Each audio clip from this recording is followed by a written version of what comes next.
report. Now, Nandi and Embu governors were on Wednesday hard pressed to explain how they used millions of shillings meant to fight coronavirus pandemic amid glaring evidence from the Auditor General's report of mismanagement of funds.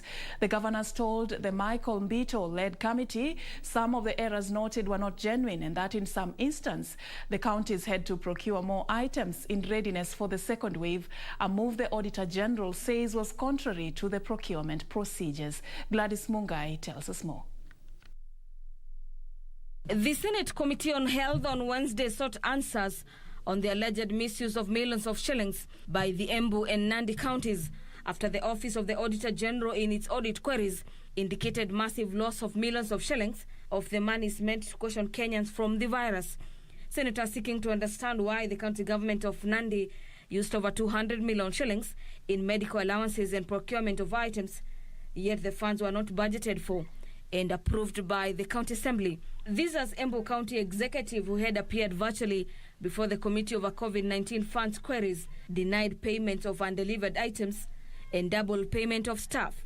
An embattled Nyandarua County Speaker, who earlier today appeared before the devolution committee, says his rules have been orchestrated by the governor over his stand on corruption in Nyandarua. Speaker Ndego Wahome, who in his submission says the Ethics and Anti-Corruption Commission must investigate corruption in Nyandarua, claims 10 members of the county assembly who are supporting him can no longer access the assemblies for refusing to vote for his removal and have since been removed from committees. Nyandarua is a case that should be used by the Senate to clearly send a message to devolution and to the governors who believe that they should not be accountable to anybody.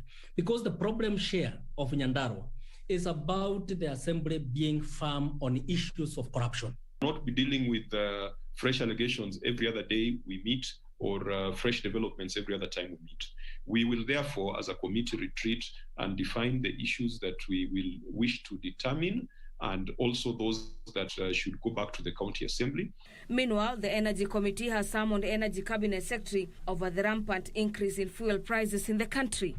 We are invoking the relevant law in accordance with the orders of the Senate, and he is being summoned, which is a serious matter, to appear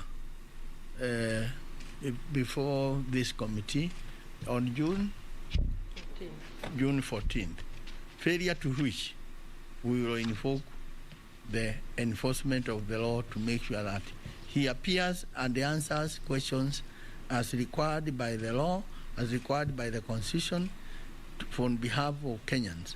For Channel 1 News, I'm Gladys Mungai.